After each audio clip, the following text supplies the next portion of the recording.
Welcome to Friends Talking Nerdy. This is Tim the Nerd, and seated next to me we have Professor Aubrey. And as we promised a few weeks back, we're going to be doing a little bit of a deep dive on our favorite Beatles solo work. That's right. This is a follow-up to our favorite Beatles work. Yes, and we want to make it clear from the very start because the moment you wrap up this episode and hear the entirety of this playlist and you're a Ringo Starr fan, you're going to be very pissed. This is just our personal favorites. Our favorites are what they are. If there are other songs that you like more than the ones we choose, that's the beauty of music. That's right. And I'm sure, everybody has had a favorite Beatle. Probably all the Beatles have individually been my favorite Beatle at some point or another. I'm fickle that way, I guess. And also, too, the older you get, you can sometimes relate to the songs differently as well. Like, we'll actually go into it a little bit deeper with one of the songs that I picked. But, let's just say a George Harrison song at 20 is going to be much different than a George Harrison song at 40. That's right. Yep. All right, but you had an interesting idea here for the playlist in terms of how we will present it. We're going to present it and this is just a fair guess to be 100% fair, but we've tried to arrange these in terms of chronological order. That's right. Yes, just kind of a way to see how they evolved over the years. Yeah, and what their projects look like over time. Yeah. Indeed, and how they change. But if we start things off here, we have the song Give Peace a Chance. One of the last credited times we saw Lennon and McCartney noticed for a particular song. However, that was just simply due to contracts. Paul McCartney had nothing to do with this song. And years later, and I believe he requested to have his name removed from it. So it is now listed as solely John Lennon. But when it first came out, it was listed as a Lennon and McCartney song. Interesting. Well, I think I put this one on my favorites list. And, it's a classic. Like, it's hard to imagine music without this song at this point, or society without this song. Like, I feel like if you played this, almost everyone in the country would know this song.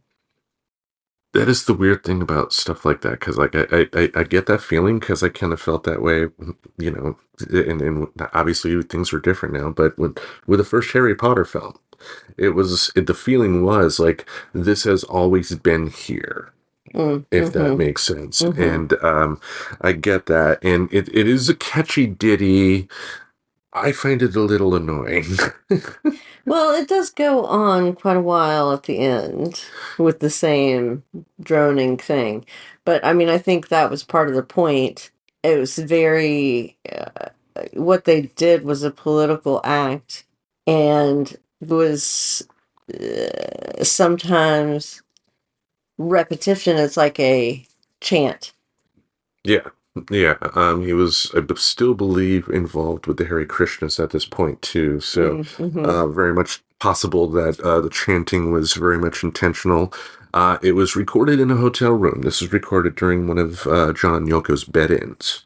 Yeah. Yeah, and a number of people are in the crowd. The most famous one that I'm aware of is Tommy Smothers from the Smothers Brothers. Oh, interesting. Yeah, one of the people singing in the background, and this was a few years before, of course, John Lennon got drunk in a club in Los Angeles and got thrown out for heckling them. As far as there's another annoying part for me too, and I think that does have to go with age. And I think if Lennon were around today, I think he would acknowledge that the thought that he had at that particular age was a little on the naive side. Oh, sure. Oh, sure. Weren't we all?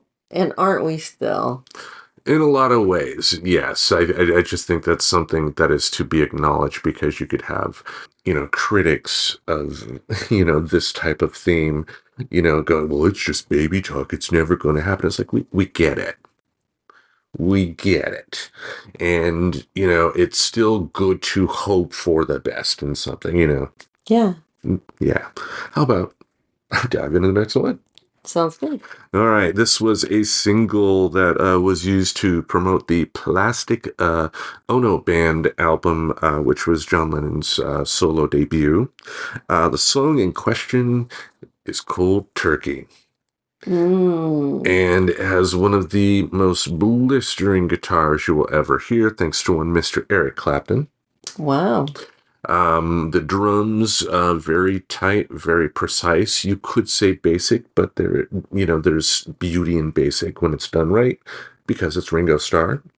The bass was done by Klaus Vormann. I believe he was either him or Stu Sutcliffe was the original bassist in the Beatles. And yeah, the Plastic Ono Band was kind of a rotating group of people that would come in and out. Like George Harrison was a part of it, and all that. But Cold Turkey was written about an experience that John and Yoko had when they were briefly addicted to heroin. Uh-huh. They weren't heroin addicts in terms of years, I guess just months, but it is the type of drug to where you could develop a big problem in months. So they ended up, as the song implied, going cold turkey. This was also around the time that they signed up for primal scream therapy. For John, especially, to get over some of the trauma that he endured when he was a kid. And the end part of the song, for people that come into it thinking they're going to get the next Imagine, is John Lennon wailing for at least 2.5 minutes at the end. Yeah, it's a lot of wailing. Yeah, so the entire album, and again, this is a single before the album, but the entire album was like, I'll use the Harry Potter reference again. What is, and I think you may know the name, where it was introduced by Harry Potter Gandalf. Uh-huh. I don't know his fucking name. Dumbledore. Dumbledore. Okay. Gandalf. Yeah.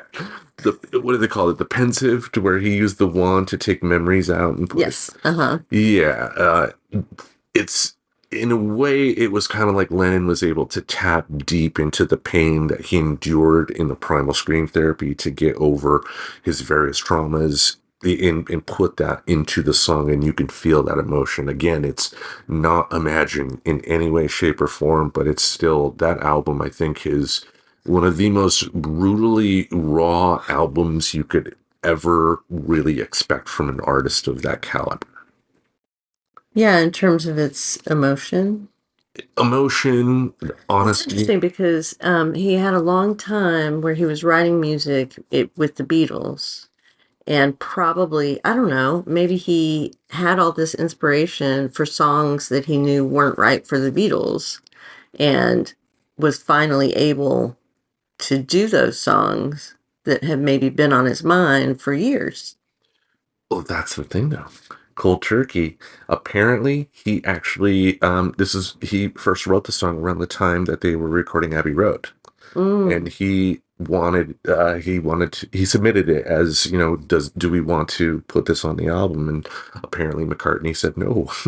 mm, So this was Cold Turkey was the first song that was credited solely to John Lennon. How about we go into the next one? sounds great. All right, the next one is from the Plastic Ono Band album. And for my money, I think this is one of the most beautiful songs that John Lennon ever wrote.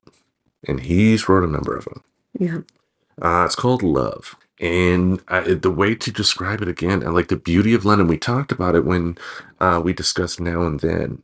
The beauty of Lennon in his lyrics is that he had the ability to express to you in a very simple way the feelings that he wanted you to feel, but the way he did it and the way the music emphasized those lyrics as well just goes through your soul. Like, you feel those lyrics, you feel the emotions he's going through when he's singing it. And then this is just a very simple love song. You can imagine just, two people, cuddling after you know what, and just kind of whispering these sweet nothings into each other's ear. Yeah, but it also is a exploration of the meaning of love. Very much true as well, because again, as we spoke about with the Now and Then song, there are different ways to look at it, and that's the Hmm. beautiful thing about him as a songwriter. Yeah, so this song I remember finding when I was in high school, probably. And what I mean by finding is that, I listened to my parents' music because that's what I had to listen to until I was old enough to make my own choices about music. And so so I knew certain artists, including the Beatles. If it didn't exist in my parents' collection of Beatles songs, I wasn't aware of it because there was no internet and I wasn't going out and seeking documentary information about the Beatles. So it felt like a new discovery because I was discovering it for the first time. That is something like I don't know if current generations are ever. I don't know if they feel that way about discovering something on a streaming platform. I mean, to your point, yeah, but like, yeah, when I became a Beatles fan, I was in high school. We're talking the '90s. That's 20, almost to the 25-year mark Hmm. of when they first became big and everything like that. But it was new to me, and that was an amazing feeling discovering that. Whereas with streaming, I'm sure people get that feeling, but when you have just so much coming at you, it's just I would love for somebody to of the younger persuasion to say to me like what they feel when they discover music like that, because it is a much different experience. It's treated differently than it was back in the day for us. It was much more of a commodity. Now it's there. Hmm. And the information about the artist is there. And if you look hard enough, you can also find unreleased stuff, wink, wink, online. Though I would not recommend doing that, of course. It's just, yeah, we have so much information about like any type of band you can think of. And it's just all there. All there. Yeah, on the information superhighway. Yeah, it's crazy. We're old. Anyway, how about I go on to the next track? I think one other thing I was going to say about Oh, that song go. is that it was in Pretty in Pink and it was on the Pretty in Pink soundtrack. And that is how I was exposed to that song for the first time. And if you know the film, it's Ducky singing. I never watched it. Yeah, he sings it to the woman that he loves and has this unrequited love story. Molly Ringwald. That's right. Wasn't Tucky Anthony Michael Hall No, or John Cryer? John Cryer. Ugh. Anyway, there's only so much John Hughes I could take. The Breakfast Club is okay, but Yeah. yeah, the other stuff not my thing. 16 Candles you didn't like? They had some like toilet humor in that I would think that you would like. Never watched it. Hmm. I was not into the Brat Pack movies. What are you gonna do? All right. I'm not surprised really. Yeah, they didn't have enough explosions. I mean, They were girl stories. nothing wrong with that too. Yeah, they weren't marketed to me. No. Yeah, but Judd Nelson and Breakfast Club, that was pretty cool. Yeah, you liked that? Bender, yeah. Smoke up, Johnny. All right. Now the next track here, I think I've already ruined the whole premise here of chronologically. I think this may have been released slightly before the Plastic Ono Band album because it was released in '70, I believe. But from George Harrison off the All Things Must Pass album, his first solo album, My Sweet Lord. People of any religious persuasion could listen to that song and feel like he was talking about whatever that deity or deities is of that religion. Do you know what I'm saying? Like it's like universal devotion and Yeah, I'm sure there's some church youth group somewhere that plays this song but just takes out the Hare Krishna chants at the end. right, exactly. Yeah, again, taking it, I think he was very much a student of Lennon and McCartney in terms of the songwriting, and ended up being a much better songwriter than the both of them in a lot of ways. So, using that simplicity method to be able to get that feeling over, but make it to where people of different cultures and whatnot can still relate to it. That sort of universal quality. This song, I like thinking that he's singing the song to a guru in India, and he's in England or the States, particularly if he was on the West Coast. India's about as far away as you can get, so it takes a long time to get there. Mm-hmm. And there are some lyrics in there. I want to be near you, but it takes so long. And I just think he's just talking about the plane trip to get to his guru. We had a layover in Sweden. I couldn't help it. You are aware of the lawsuit regarding this song, right? Mm-mm. Oh, yeah. Yeah, George Harrison was brought to court by the writers of the song He's So Fine from the Chiffons. Mm. Because if you do listen to them, they do have very similar. He's so fine. Yeah, my sweet. Yeah, it's the same type of cadence. I mean, we talked about it with music before. I mean, there are only so many notes. I mean, there are variations on the notes, but A, B, C, D, E, F, G. It's like there are only really so many combinations you can do with it. Like I love on TikTok when they show new music and then compare it to like the older music that it was clearly inspired by. Like I guess there was a boy band that did a song that was just very much the same beat for beat that Pour Some Sugar on Me was.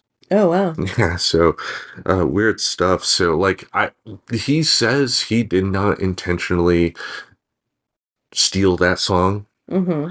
I do not know if he tried to say that he didn't listen to it or something like that, or just, he was aware of it, but it was not, what came to mind. But he ended up losing a case. So in terms of royalties, the people who wrote the He's So Fine song end up getting probably most of the royalties off of that particular song, which. Yeah, I mean, I think it's clear that that is a very catchy song. And the idea would be the culture was so everybody knew that song. Everybody knew that melody. It was one of the universal melodies when they did it. And then George Harrison comes along, does the same notes, and is like, I didn't think of you. I didn't think of this song. Well, he might have subconsciously been, it might have been back in his mind as a melody. Yeah, or it could be too like a similar example is ZZ Top with the song "La Grange."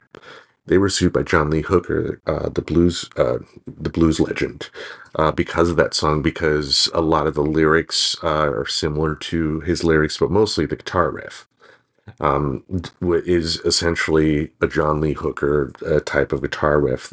Now ZZ Top in their head they intended it as an homage, and they thought they changed enough to make it to where they could show they're not ripping off or anything like that. But it was ruled that it was close enough that John Lee Hooker gets royalties for that song to this day. Wow. Yeah. So and again, that is the tricky thing in music. It's like on the one hand, like you as a lawyer can attest, if you don't fight for your creation in terms of, if you feel someone is stealing stuff, if you're not fighting against it one time, you have no way to fight against it in the future. Mm-hmm. You have to fight for your rights on that particular stuff. So, hey, you got money. Wow, which is, great. Yep. All right. Do you want to go on to the next one? Or do you got anything Yeah. more about my sweet lord? No. Okay. Well, the next song here, it's legendary. I think of all the Beatles, this is the best Beatles solo track, and it's from Ringo. No, I'm kidding. See what I did? I see what you did there. Yeah, no, it's John Lennon. Imagine. After he passed away, people gathered in Central Park, across the street from the Dakota, and apparently just this song was on repeat for hours. Like my mother told me when she heard the news, she, just was like crying all night and all that stuff. I don't know if she had the album, so I don't know if she listened to it again, but they were certainly playing Beatles songs on the radio that night. Yeah, and your mom loved the Beatles, right? Yeah, she did. The cynic in me could also compare this to Give Peace a Chance in terms of the naivete, and I think that there is some naivete going on with this particular song, but I think overall it just expresses a lot more and just so much more beautiful and in the type of world that does seem like amazing if humanity could ever get its act together. Mm-hmm. Not cross my fingers, but Mm. also, too, this was a song that John and Yoko wrote together. However, initially, he only had himself credited as a songwriter. To his credit, he owned up to his ignorance, as he called it, and ended up getting her the proper credit. So, he did fix that mistake, but John Lennon made a lot of mistakes as a human being. What part did she write? Like, did she questionably write it? Like, did he have like any kind of basis to say that?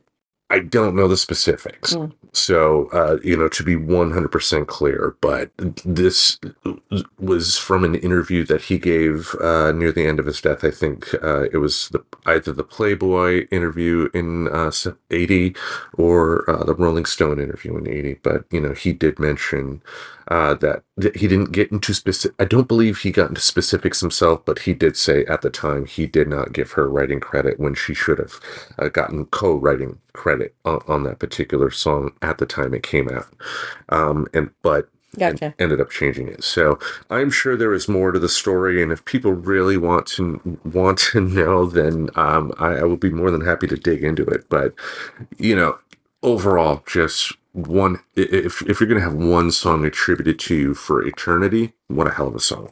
Yeah, I mean, this is the ultimate universal culturally song. And while naive, it does express a universal desire for peace and love and compassion and all those things that you have to have in order to have peace. Yeah, I Is mean, it naive to think that there ever could be peace?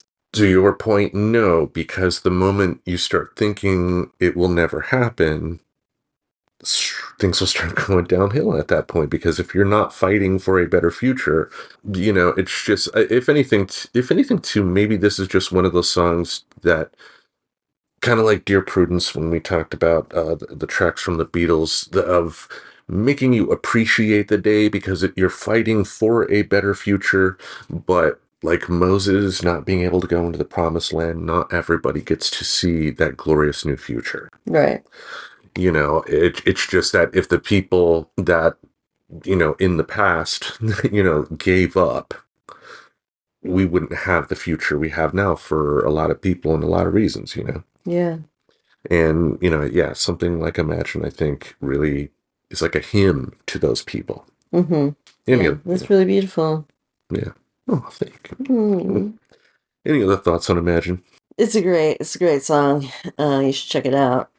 Indeed. Now, another song from the Imagine album that you included on this list, if you watch the Beatles documentary Get Back, you will see Lennon and McCartney working on an early version of this song. Oh yeah. Yeah, Give Me Some Truth. Yep. Yeah. That's where I knew it from. Yeah, I heard the Beatles album when I was a kid. The Imagine album when I was a kid, so I knew it was from that myself. But just I to me, it's like the song version of that 1976 movie Network that I'm mad as hell and I'm not gonna take it anymore.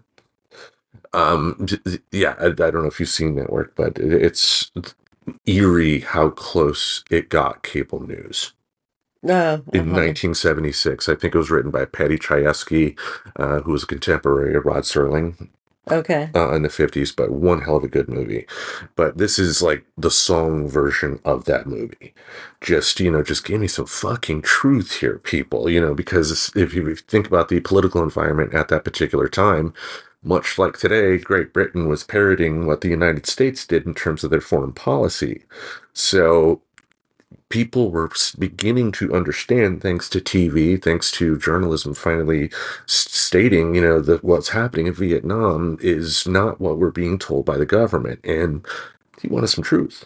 But again, Now, these days it feels like nobody even cares. Like nobody is like trying to figure out or answer that question. Are we being lied to by the government? Like it doesn't feel like something, it feels like something that's assumed.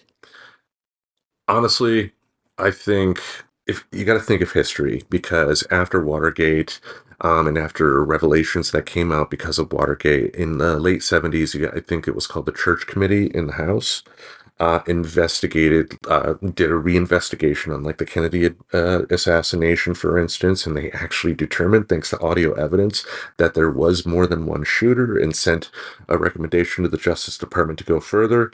Nothing happened. This was also the committee that let known to the public information that the CIA and the Department of Defense came up with, like the CIA with MK Ultra, like where little things the CIA did, like use prostitutes in San Francisco to spike their clients with LSD, and so the army could monitor them to see if they could be brainwashed. Mm-hmm. Stuff like that. Wow, they were going to brainwash a whole army. Yeah, They were trying to figure out how to brainwash people yeah, the CIA. so that they could control them. Yep. Yeah. Wow. Good times. Do you remember that movie, The Men Who Stare at Goats, No. with George Clooney? It was in mid-2000s release. While I did not see it myself, that movie is based on a true story of the CIA trying to use mind control to, I think they call it like remote viewing or something like that, to see if they could use something like remote viewing to kill somebody. And because the Men Who Stare at Goats, the experiment was you had to sit there and think in your head while a goat is in another room, die, die, die. And most of the time the goats didn't die, but one time one did. Whoa. Yes, but the goat probably died from boredom more than anything. So there was that. The church committee also unleashed what the Department of the Defense did in the early 60s, a little thing called Operation Northwoods, Mm. where the government, in order to spur up interest by the American public to invade Cuba, the Army wanted to hijack a couple of passenger planes and crash them into buildings Whoa. and claim it was Cubans that did it. So that would be the impetus to start a war. Right, which is why when things like that happen, it's almost assumed that the government had something to do with it. History shows you plenty of times, like the Gulf of Tonkin incident, the incident that escalated the Vietnam War into not just, we're sending emissaries over or something like that, but Trainers. trainers. Yeah, it became a full-fledged deal. The Gulf of Tonkin was not real. And Jim Morrison's dad was part of that whole ordeal, as it was presented in the press. Didn't happen. The first Gulf War. Remember, I don't know if you remember, but they had this like 14-year-old girl talk about what the evil Iraqis did in Kuwait. That was an ambassador's daughter. It was staged. What ambassador's daughter? Like an ambassador to. I'm not going to try and pronounce her name because I would get it horribly wrong, but future Tim can put a link to this information in the show description here. But it was determined after the fact that she was the daughter of an Kuwaiti ambassador. Kuwaiti? Kuwaiti ambassador. Kuwaiti ambassador. Yeah. So, and it sounds like an ambassador who represents Kuwait in other places. To the United States, I believe. So And so you're saying it was staged. more than likely, my understanding is Saddam Hussein got a little greedy. And I guess Kuwait was somehow an off limits thing, and he thought there would be no repercussions if he went ahead and did it. It has something to do with money. Sure. Yeah, Yeah. what doesn't, you know? But anyway, that's the history lesson. Nice. That's why we want truth, because, like, on the one hand, I can understand, like, if the government is actually intercepting, a known threat that could potentially happen, that they don't want to, go to the 6 o'clock news at the moment they get that and talk wide about it, because they want to be able to capture these people. But do they need to lie as a reason to get into war? Do they need to keep secret that they're trying to hypnotize people and brainwash them? Just wow, give us some truth. Yeah. All right. A wonderful expression of that in the song. Yes. Now we go from some hardcore, serious stuff to fluffiness in Paul McCartney. Live Nice. and Let Die. Live and let die. I would be remiss not to add this song on here. I mean, not only as a Beatles fan, but as a James Bond fan as well. This was the song used in Roger Moore's first Bond movie. Right. And I played this in the marching band. Nice. Do do do do do do do do do. Like it was pretty fun to play. Yes. Then you had the Guns N' Roses version, of course, from the Use Your Illusion albums. Mm-hmm. Yeah, it has not surpassed the popularity of the original song in any way, shape, or form. Of course not. But having said that, it's not bad. It's not like me trying to do it. Sure. But your absolute favorite guitarist, though, Slash, involved. Yeah. But any thoughts on Live and Let Die? I mean, to me, it's like just good bombast. Occasionally, McCartney would just love to be loud as hell, and typically in concerts, whether when it first debuted with his band Wings or now with his solo stuff, when he sings this song in concert, fireworks are always going off. Mm-hmm. This is a pump the crowd up type of song, and damn good one. Yeah. I agree. I can definitely see why you really like that song. Yes, it has almost explosions. Yeah, it does have almost explosions. Yeah. It could be like it's the music that would be playing in a movie about a heist or something. Yeah, this is not going to be part of like a romantic comedy or something. Right. All right, do you want to go on to the next one? Yes, please. All right. We're going all the way to the 80s here. Mm. And this was George Harrison's last number one hit. He was the last solo Beatle to get a number one hit. Hey. And this feat also put him ahead of Lennon and McCartney in terms of Beatles with solo hits. However, there's an asterisk there, because McCartney with Wings alone had more, but Wings is considered a band, not the solo albums themselves. Oh, interesting. So, and that's folks. Yeah, I don't think Paul McCartney's weeping at night, because he has to be listed second here. But thanks to research coming into this, I actually found out, and I will tell you in a second, people at home, so calm down. I'll tell you what the song is. But George Harrison actually had a sister in the 60s who lived in America. And about 5 months before he came to New York City for a little performance with his fellow bandmates on the Ed Sullivan Show, he visited his sister, and nobody knew who he was, of course, so he was able to go to a local record store, bought a record, put it on, really liked it. That song got my mind set on you.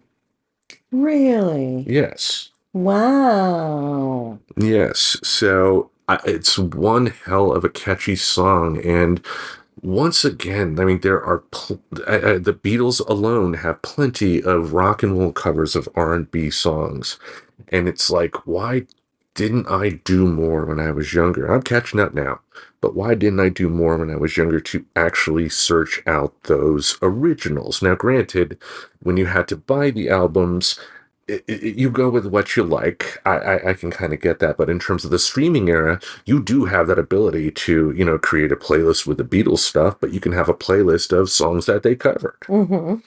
and beauty of being a student of music, I guess. But what are your thoughts on Got My Mind Set on You? Wonderful song, and that's an interesting backstory for it. And love the Wilburys. No, this was his solo work. Oh, Yeah, this was from the Cloud Nine album. geez, why do I always get everything wrong whenever we're talking about pop culture? I don't know. I don't either, but it's good that you're around because you know everything. And so I don't need to know any of these things. Yeah. Tim, when did this happen? Well, 1972. Anyway, yeah, this album was produced by Jeff Lynne, and it kind of, since you already, Sounds like the Wilburys. because there was a song that George was working on one day. Jeff Lynne was his producer, and he thought, hey, why don't we record? I believe it was at Bob Dylan's studio. So they called up Bob, went to his house. Tom Petty happened to be there.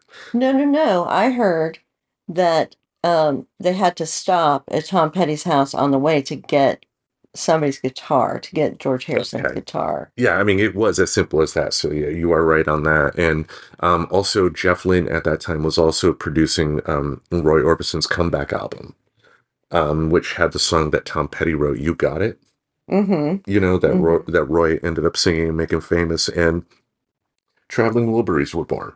Yeah. And we have the song here, Handled with Care. Mm-hmm.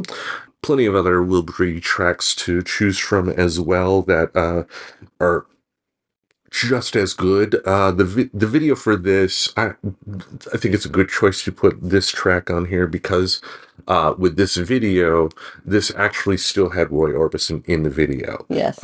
End of the line, Roy Orbison had sadly passed away by the time they were able to make that video, so it was just only his vocals and a guitar in a rocking chair. Oh.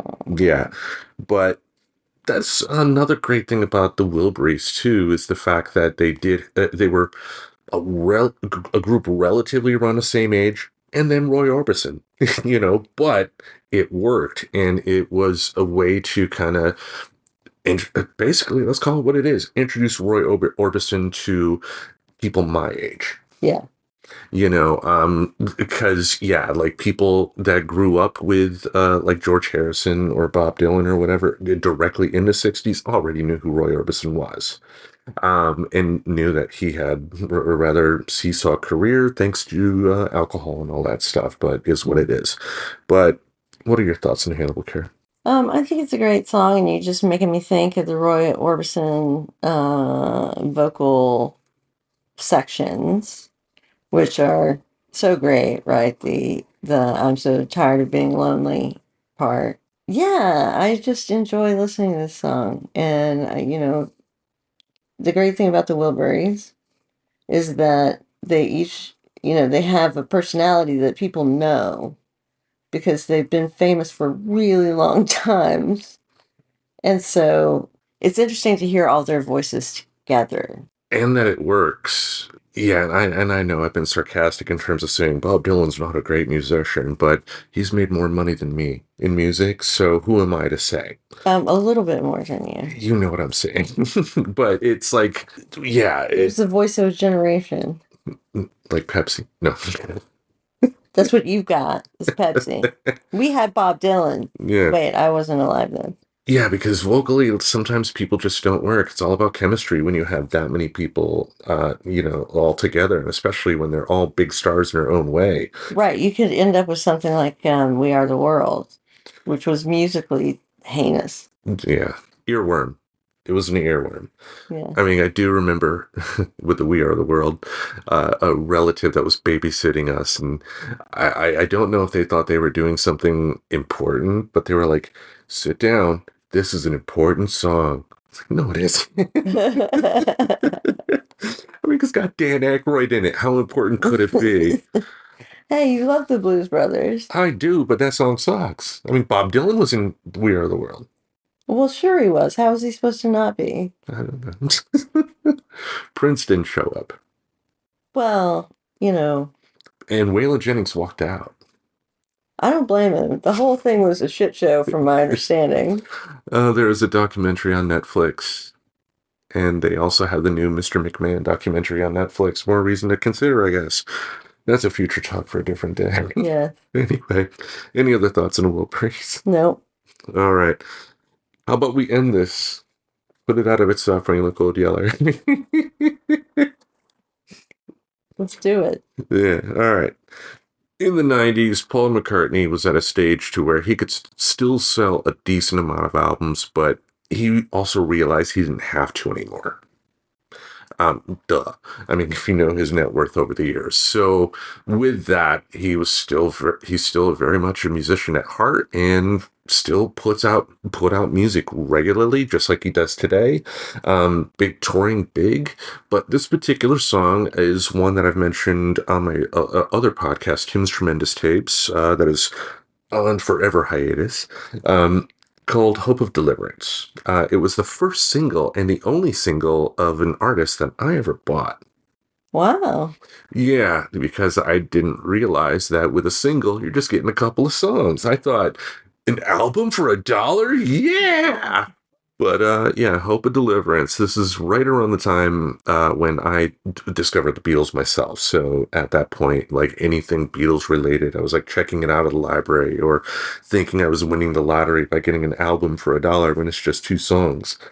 But 50 cents a song is as cheap as Apple's ever been, I think. Yeah, I It mean, was like 99 cents a song, wasn't it? And 9.99 an album, like that was the whole thing to yeah, begin with. yeah, no, I get it, but yeah, again, the feeling was going in. I thought I'm getting a whole bunch of music. I didn't realize I was just getting the two. I was a dope kids, you know. But again, this song here, as I've repeated over and over, and I think this is just a common theme with this band, they knew how to express emotions in a very simple way, but a profound way.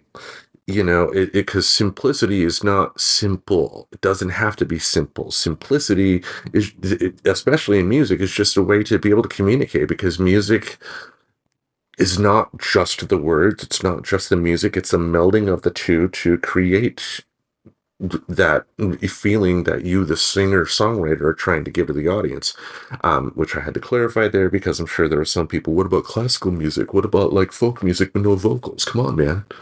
That's exactly what I was thinking. Yeah.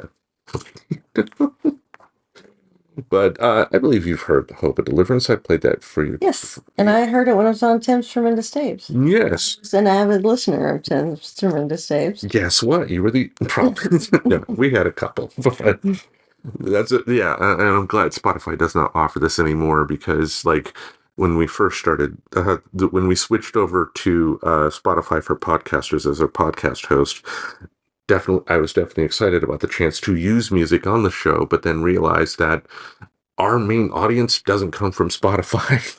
Right. Yeah, it comes from Apple. So expending a lot of energy on Spotify only stuff, ended up being kind of pointless. Right. Yeah. But hope, wow, man. Anyway, Hope of Deliverance, very simple song, but just, I love the beat.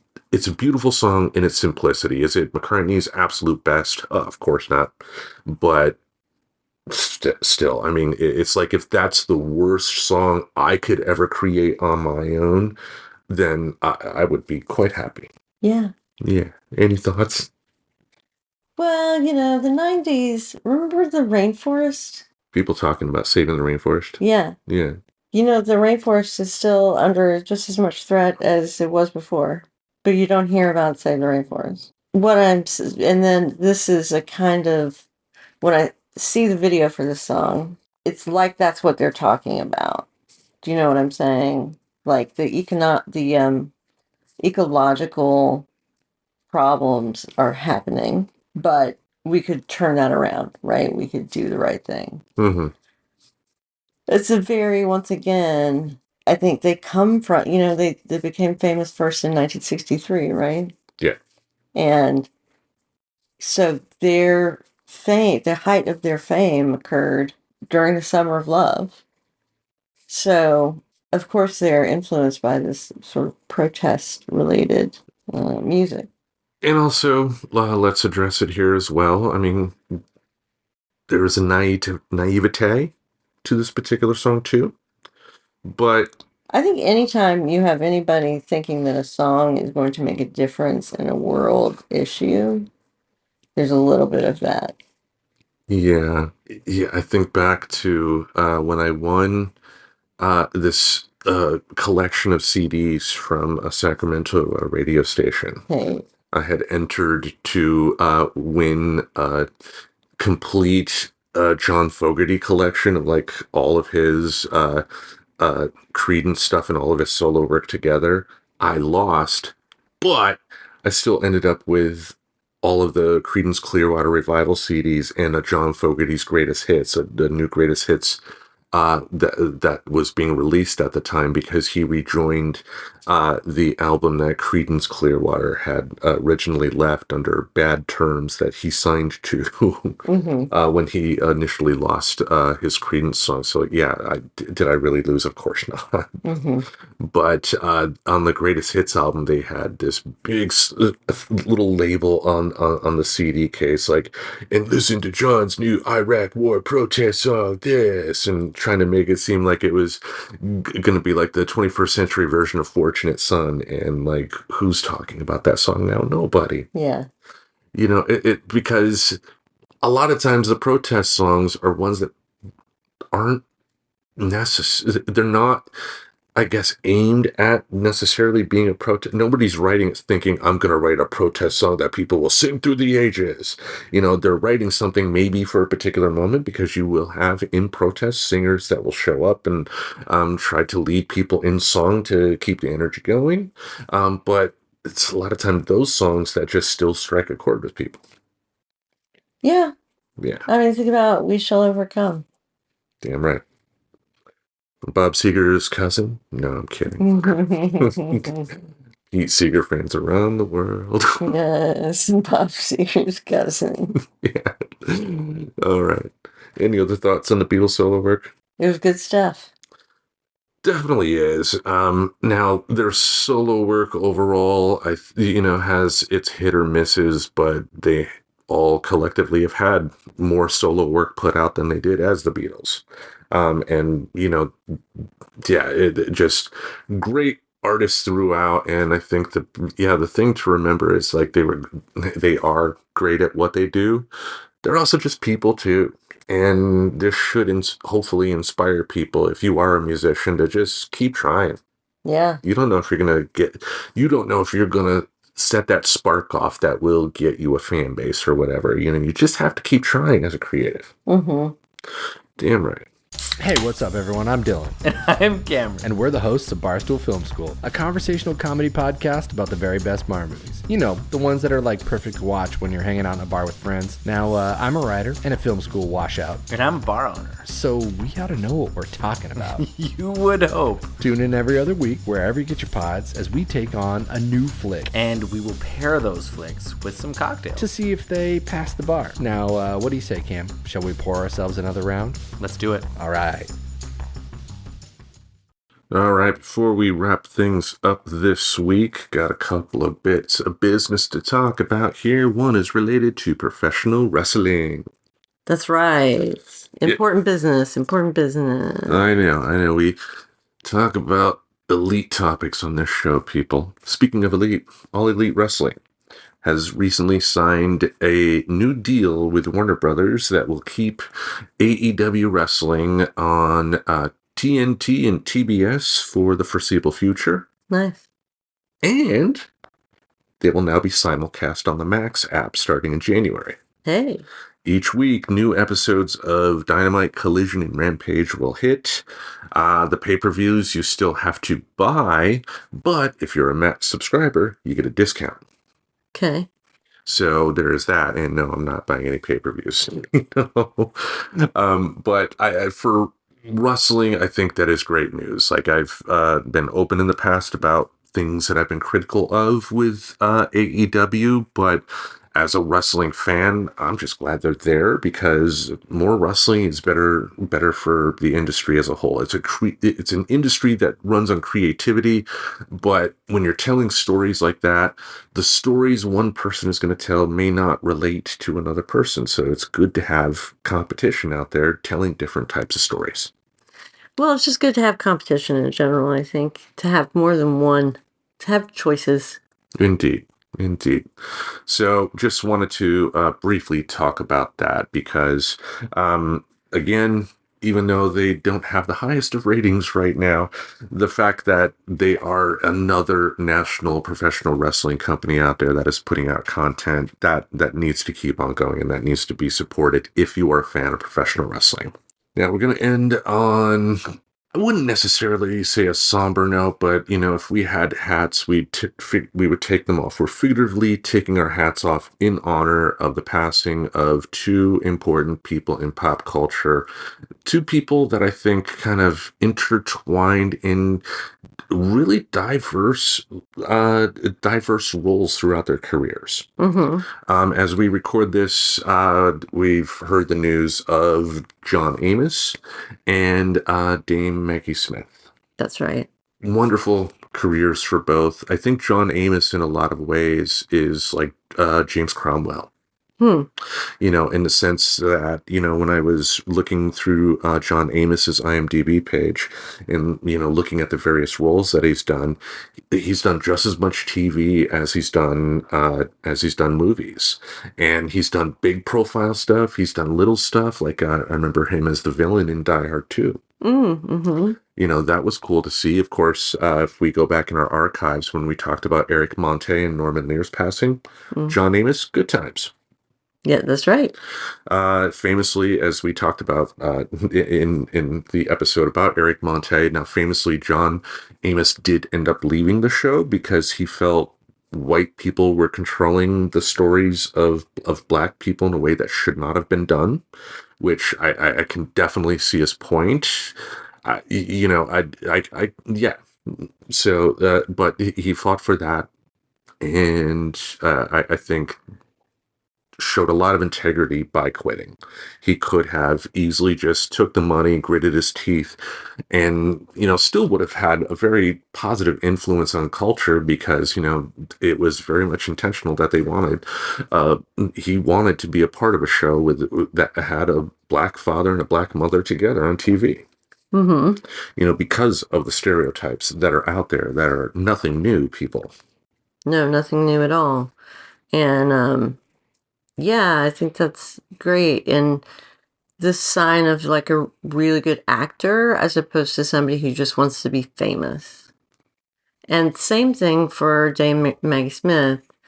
When you go look at the information about her career, you can it's role after role after role in the theater, in musical, in a movie, in a TV show, in a theater, she was constantly moving around in media and was just so darn good. And was was an actor for 70 years. Yes, and she was the mother of a Bond villain.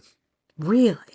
Yes, her son, Toby Stevens, was the villain of Pierce Brosnan's last Bond movie, Die Another Day. Wow. Yeah, and Toby Stevens is an actor of note himself. I believe more so in Great Britain, so, but he may, for what you watch, you may have come across his stuff. Yeah, I don't know. Well, he's a good actor himself, but Maggie, in a lot of ways, very comparable to her friend Judi Dench. Just one of those, especially obviously later in her life, that stern English authoritarian that she may have been like maybe 5'1", but someone my height would be, yes ma'am, I'm sorry, ma'am. Type of deal. Just someone that could put you on your toes, but similar to Judi Dench as well. Like she doesn't have to yell. There are people like that. I know. There are. There are a couple of them. I'm quite eloquent with my words. But anyway, at the end of the day, two legends here, people, lived long, fruitful lives. And if anything, to honor their work, put on something that they did and enjoy it. Yeah. We Rewatch Downton. Yeah, pirate the Harry Potter movies, you know, or buy them at Goodwill or something like that. I mean, just she has so much stuff that she was in, like a Sister Act. My daughter's favorite movie growing up, a mid-90s version of The Secret Garden.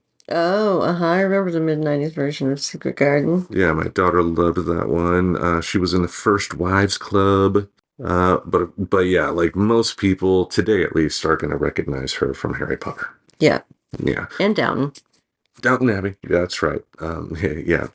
Me, I'm all civilized people. I watch wrestling people. Anyway, two legends, honor their memories. So, any other thoughts this week?